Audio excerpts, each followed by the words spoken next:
Ассалаумағалейкум достар, бүгін көксерке балығынан дәмді және қарапайым рецептпен кешкі ас әзірлейміз.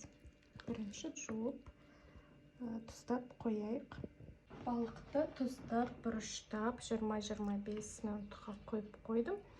Қазір ұнға аунатып қуырып аламыз.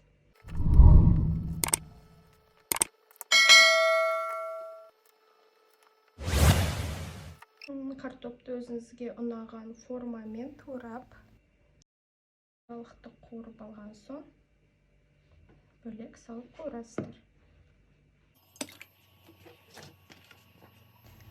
8 минут ар жағын, сосын 8 минут бер жағын, шамамен ортақ 16 минуттай қуырасыздар. Алтын түстес болғанша.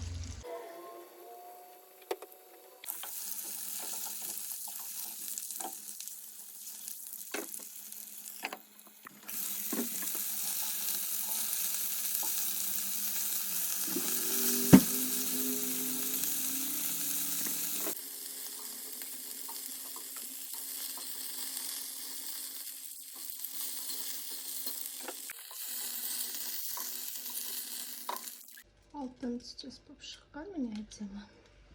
Енді картопты қуырып аламыз.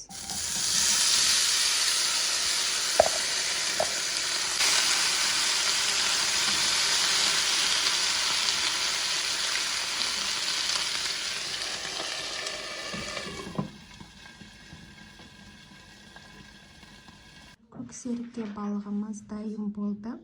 Барлықтарыңызға жасап көруге кеңес беремін. Дәмі тіл үйіреді. Арнама тіркелуді ұмытпаңыздар. Назарларыңызға рахмет.